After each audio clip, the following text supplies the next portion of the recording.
വേനൽ ചൂട് ശക്തമായതോടെ മരച്ചീനി കർഷകരും ദുരിതത്തിൽ. വിളവാകാറായ കപ്പ വിണ്ടുകീറി നീരി നശിക്കുകയാണ്. തൈച്ചെടികൾ ഉണങ്ങി നശിക്കുന്നതിന് പിന്നാലെയാണ് കപ്പക്കിഴങ്ങ് നശിക്കുന്നത്. ഈ അവസ്ഥ കർഷകരെ വലിയ സാമ്പത്തിക ബുദ്ധിമുട്ടിലെത്തിച്ചിരിക്കുകയാണ്.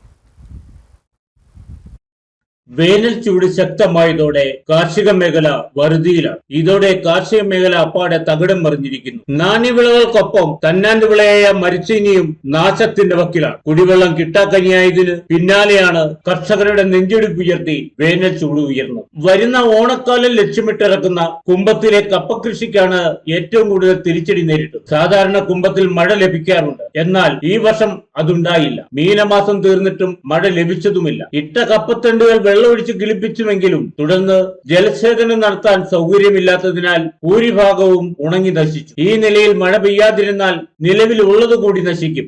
ഈ വർഷത്തെ കൃഷി മുഴുവൻ പകുതിയോളം നഷ്ടമാണ്. നഷ്ടം എന്ന് പറഞ്ഞാൽ മൊത്തം ഒന്നാമത് പന്നി ശല്യം, രണ്ടാമത് മുള്ളന്റെ ശല്യം, പിന്നെ കാട്ടുമൃഗങ്ങളുടെ ശല്യം. ഈ വർഷത്തെ കാലാവസ്ഥയുടെ വെച്ച് നോക്കുമ്പോൾ കപ്പ ഇട്ട് കഴിയുമ്പോൾ തന്നെ കപ്പ ഇട്ടപ്പോൾ ഇത് ഒരു മാസത്തിനുള്ളിൽ പറിക്കേണ്ട വിളം ആയ കപ്പയാണ്. ഇത് മഴ പെയ്യാത്തത് കൊണ്ട് കപ്പ മുഴുവൻ വിണ്ട് കയറി ഇവരുടെ ടീച്ചറായി ചീഞ്ഞങ്ങ് പോയി. അപ്പോൾ ഉള്ള കപ്പ ഇത് പകുതിക്ക് കിട്ടുകയുള്ളൂ. ബാക്കി കപ്പ എല്ലാം വെള്ളത്തിൽ പോയ പോലെ തന്നെ പോയി. ഭയങ്കര നഷ്ടമായി പോയി.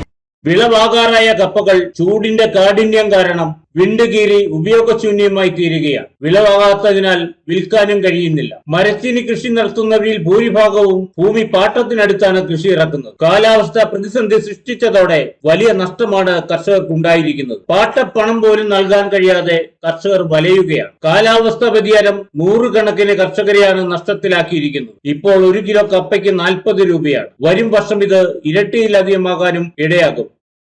K Jayakumar, Idukki vision news, Kanchiyar.